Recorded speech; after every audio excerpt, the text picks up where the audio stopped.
Oi, seres humanos! Aqui é a Monique, esse é o canal Histórias de Noah e bem-vindo a mais um vídeo. Então hoje, nesse vídeo, eu vou falar um pouco mais sobre identidade surda e como a escola e nós como professores e nós como sociedade deveríamos, supostamente agir perante essa cultura. Eu resolvi fazer esse vídeo porque eu já li alguns livros sobre o assunto e o último agora, que não é especificamente sobre a comunidade surda, mas é um livro que tem vários artigos sobre educação e o primeiro deles é sobre a identidade surda. O nome do livro é Educação Inclusiva, Deficiência e Contexto Social, Questões Contemporâneas, Dias Félix. Eu não sei o valor dele porque tava de graça no Kindle. Eu vi Bruna, professora, ela tem um canal no YouTube, agora eu não vou lembrar o nome dela, mas ela recomendou nos livros sobre pedagogia que a gente deveria ler, sobre educação. E aí eu fui pro Kindle e tava de graça. E eu falei, nossa, então eu baixarei agora, né? Aproveitarei essa oportunidade. Esse artigo especificamente me fez lembrar do livro Longe da Árvore, que também já tem resenha aqui, que fala também um pouco sobre a comunidade surda, que foi o primeiro, mais especificamente, que eu li, sobre minhas aulas de Libras, e também sobre o livro Sem Fôlego, que também tem vídeo no canal, que aí já é um livro, é um romance, não um livro teórico, né? O que eu pretendo falar nesse vídeo? Eu quero falar um pouquinho sobre as identidades surdas, os tipos delas, e o nosso papel como sociedade e escola especificamente, né? E por que a gente insiste em ignorar essa comunidade gigante que existe no Brasil e no mundo. Roda a vinheta para que a gente já possa começar a falar sobre o assunto.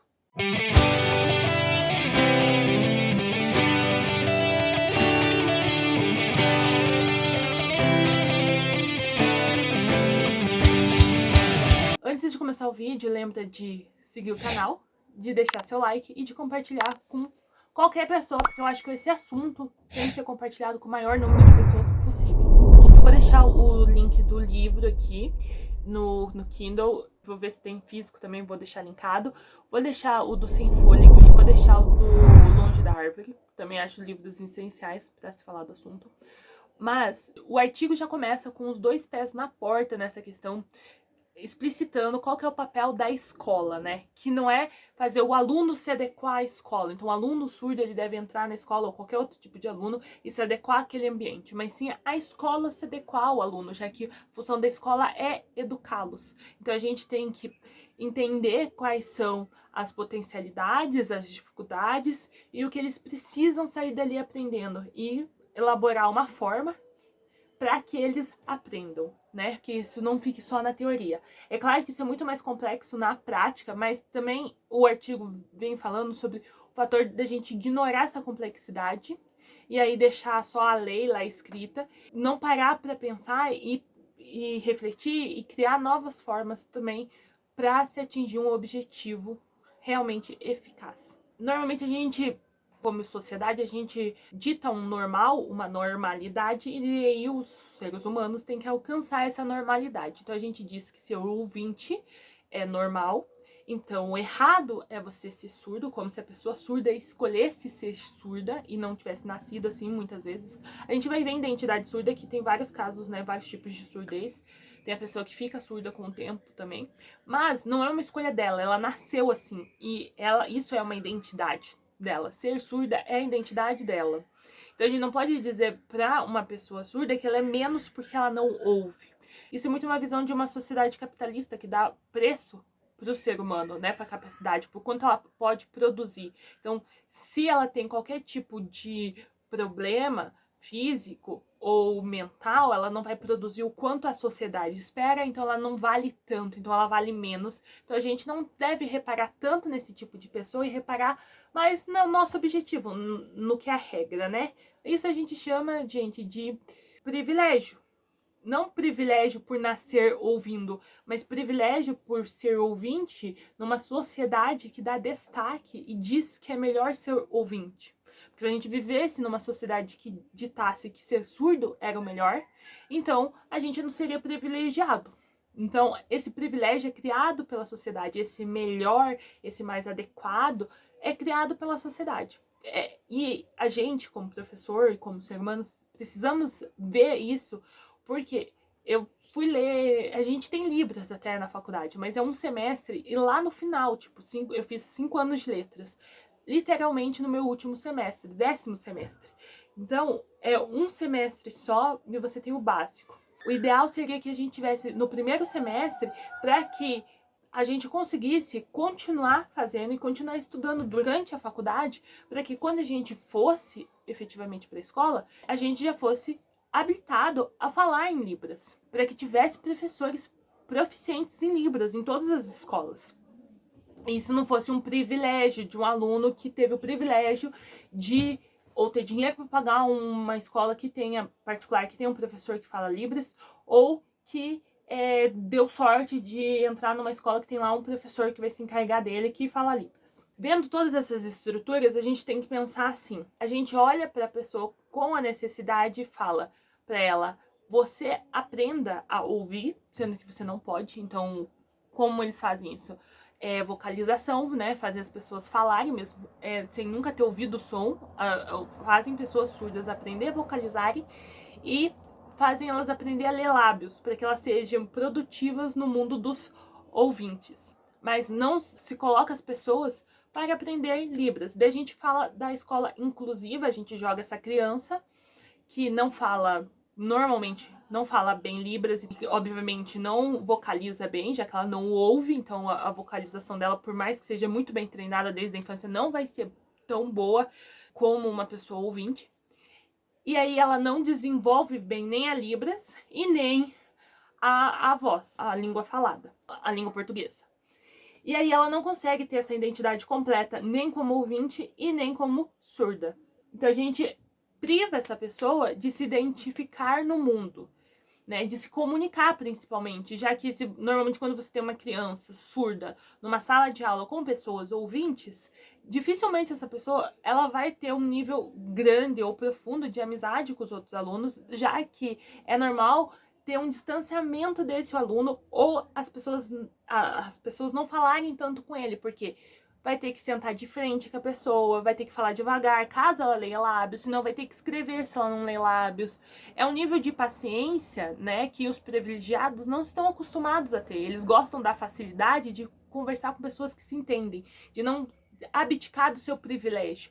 Imagina se eu vou ter o empenho de escrever para uma outra pessoa me entender. E muitos relatos, né, de alunos que pedem para professores também virarem especificamente para eles, falarem para que eles consigam ler os lábios, escrever no quadro, fazer PowerPoint. E a maioria dos professores veem isso como um trabalho a mais. É um hábito, mas a partir do momento que é pedido, seria interessante que começasse a ter um cuidado maior, que é você começar a falar e andar pela sala, esquecendo que você tem um aluno surdo ali. E esse aluno surdo ele não vai conseguir acompanhar essa aula. Então, normalmente a gente fala em aula de inclusão, mas a gente realmente não inclui esse aluno num ambiente inclusivo, já que a gente quer que ele se adapte ao ambiente ouvinte. A gente não inclui as crianças ouvintes no ambiente de Libras, no ambiente surdo, na cultura surda. Quando a gente conversa disso, é sempre muito superficial e a gente nunca mostra na prática a importância dessa comunicação, de você abrir as portas dos dois lados, de tanto das pessoas surdas aprenderem métodos, né, para se comunicarem com as pessoas ouvintes e também das pessoas ouvintes, da necessidade delas também aprenderem métodos para se comunicarem com as pessoas surdas. Como são os ouvintes que têm o poder, então a gente que cria esse discurso repressor de que eles vão ser melhor desenvolvidos, eles vão ter uma carreira melhor, eles vão ter uma vida melhor se eles chegarem mais perto das nossas habilidades, já que a gente que criou o ponto de chegada. Então, se a gente pensar no vestibular, o máximo que se faz no vestibular é ter um professor ali do lado, sendo que as pessoas, né, surdas, elas têm muita dificuldade para ler, já que a gramática da língua portuguesa é muito diferente da gramática de Libras. Então, se elas são muito, mesmo que elas sejam muito eficientes, né, sejam falantes maternos de Libras, elas vão ter muita dificuldade para ler em língua portuguesa, porque não vai ser a primeira língua delas, vai ser a segunda língua. Então, vai ser a língua estrangeira.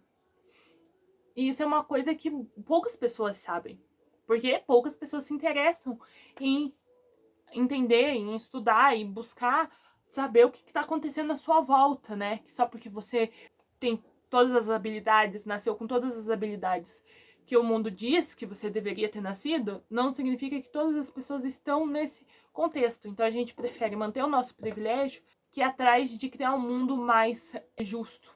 Se você pensar, as crianças surdas, elas vão sair muitos degraus abaixo e vão precisar correr muito mais do que a gente para chegar numa boa educação. Porque elas vão precisar lidar com problemas de não ouvir a aula, que elas estão na sala de aula para ouvir, elas não vão ouvir a aula porque elas não ouvem.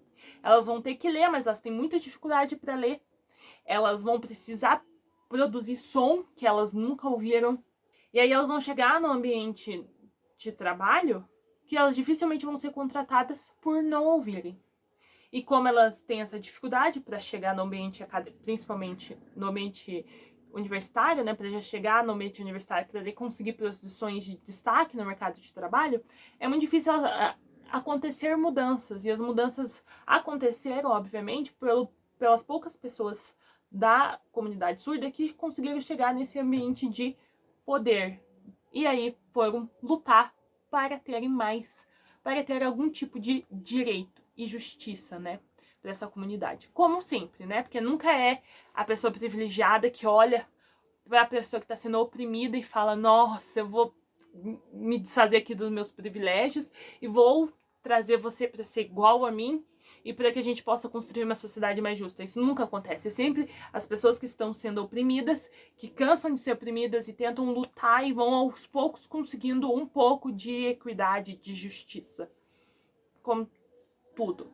Então, mas a gente já tá numa fase, né, que como professores e como pessoas que a gente já deveria olhar para essa comunidade e lutar junto com elas. E não daquele olhar de superioridade: vem aqui que eu vou te ensinar como fazer, vem aqui que eu vou te salvar da sua ineficiência, né? Mas sim do olhar: vamos aprender juntos e construir juntos uma sociedade igual e boa para ambos, né? Como diz Paulo Freire, numa pedagogia da pergunta, que também já tem aqui no canal, fazer as perguntas certas, né? Chegar num diálogo, para que aí a gente alcance as respostas e possa trabalhar com as respostas, mas o diálogo é necessário. Agora falando mais das identidades, né? Tem algumas identidades. Então, a primeira identidade que ele fala é a identidade surda híbrida, que é as pessoas que nasceram ouvindo, mas por algum motivo perderam a audição. Mas como esse diálogo não é possível com pessoas que não falam Libras, eles vão acabar aprendendo Libras e o diálogo deles maior vão ser com pessoas surdas também que falam Libras. Então o envolvimento dele vai ser cada vez maior na comunidade surda e a identidade, a identificação dele também. Mas ele também vai ter contato com a sociedade ouvinte por esse contato pré-surdez ali. A próxima identidade é a identidade surda de transição. Essa identidade surda de transição é presente, na maioria dos casos, nos filhos surdos de pais ouvintes, porque eles vão crescer, já vão nascer nesse ambiente em que a fala é a prioridade, onde as pessoas acham que o certo é a pessoa falar, acham que o certo é a pessoa ouvir, e por mais que os pais sejam desconstruídos, eles vão lutar para que os filhos tenham acesso a uma educação inclusiva, que ele possa se envolver com pessoas surdas e pessoas ouvintes. Isso não é ruim, mas nesse diálogo sempre é dado uma prioridade maior para a fala, e a criança sempre vai ter essa sensação de que ela deveria ouvir, que ela deveria falar melhor, que ela deveria ser mais parecida com os pais delas, e ela não tem essa capacidade. Então a identidade dela vai sofrer esse golpe. Então é muito comum a gente ver essas crianças na escola que tentam muito se identificar com a comunidade ouvinte e recusam esse envolvimento com a comunidade surda, porque não se identificam, querem se identificar com a própria família, e aí eles não têm esse contato grande com pessoas parecidas com eles, que passam pelas mesmas coisas que eles, e também não conseguem ter esse grande envolvimento com a comunidade ouvinte, já que a fala é bloqueada, né? E também tem a questão, né, gente, que é igual você ensinar alunos em língua estrangeira. Se você for ensinar matemática ou ciências, trabalha numa escola bilíngue, né? Se você for ensinar matemática e ciências para uma criança que nasceu no Brasil, tá morando no Brasil, em alemão. ela não vai entender 90% da aula. Se você mudar isso para o português, ela vai entender muito melhor. É claro que com a língua estrangeira, com o tempo, ela vai entendendo cada vez mais. E esse desempenho dela vai melhorando. Mas com os surdos isso não é possível, já que eles não ouvem. Isso também acarreta no fato de que quando você tem professores que falam em Libras, os alunos vão pegar 80% ali da matéria que está sendo passada, né? Enquanto que eles não ouvem o que está sendo passado, eles não vão pegar nem 10%. Então, o desenvolvimento de filhos surdos sempre é melhor com professores que falam Libras. Independente do contexto escolar, se é híbrido ou não. Isso é indiferente, a gente está falando mais da questão de ensinar na língua da pessoa, na língua materna da pessoa, que seria a Libras. Porque a língua dela, oficial, materna, que ela vai sempre se comunicar melhor, nunca vai ser a língua portuguesa, sempre vai ser Libras. Então, é meio difícil a gente lutar por uma educação inclusiva, sendo que a gente não tem professores que falem Libras, sendo que a gente não incentiva nossos alunos a aprenderem Libras na escola, sendo que deveria ser uma língua, sim, a mais que aprendida desde sempre, para que a comunidade pudesse se envolver mais.